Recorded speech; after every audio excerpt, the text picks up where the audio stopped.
Mas, menurut Mas, apa sih kiat-kiat awal dalam membeli rumah baru untuk pemula? Rumah baru untuk pemula. Berarti kita asumsikan dulu ini pemula yang usianya produktif ya. Berarti bisa di range umurnya sekitar 30-an lah ya.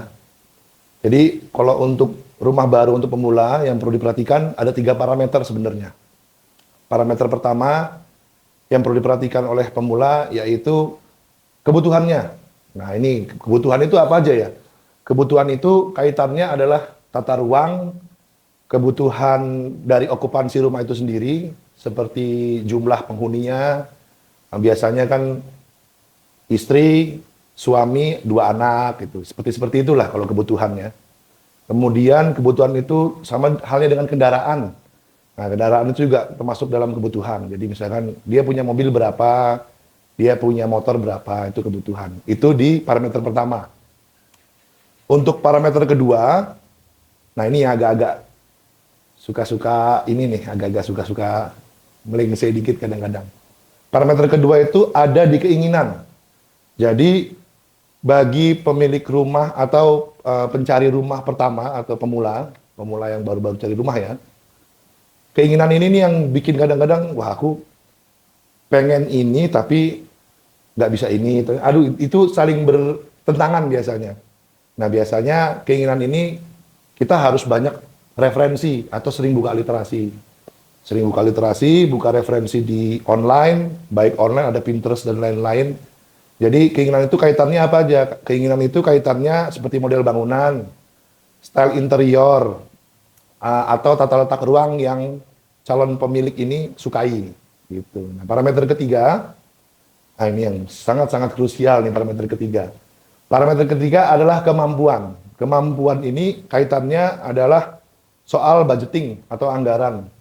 Jadi, kenapa saya urutkan tadi yang parameter pertama itu kebutuhan, kedua keinginan, dan kemampuan ada di ketiga.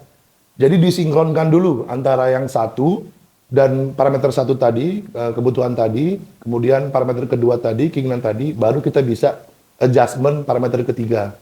Di situ kita bisa mengukur kemampuan kita. Jadi kalau misalkan kita punya atau pasangan pasutri baru, dia berencana punya anak berapa, jadi paling enggak ya dia siapkan anggaran sejumlah itu, jumlah kamar nanti berapa gitu.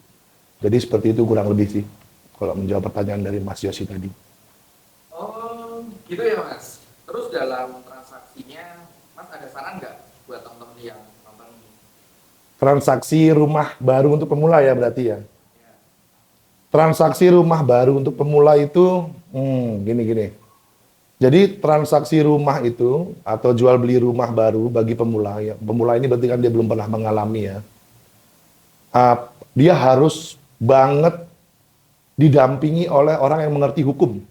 Nah, dalam bidang properti atau jual beli properti, ya yang paling berwenang ya notaris ya. Notaris atau PPAT ya, pembuat pejabat akta tanah ya, atau apalah itu artinya saya agak lupa tuh. Jadi seperti itu. Nah, kalau dia nggak punya akses ke notaris ya bisa aja cuman diskusi apa yang di pinggir jalan kan banyak tuh. Notaris PPAT siapa, itu datengin aja, minta konsultasi, paling biayanya nggak mahal ya, paling konsultasi.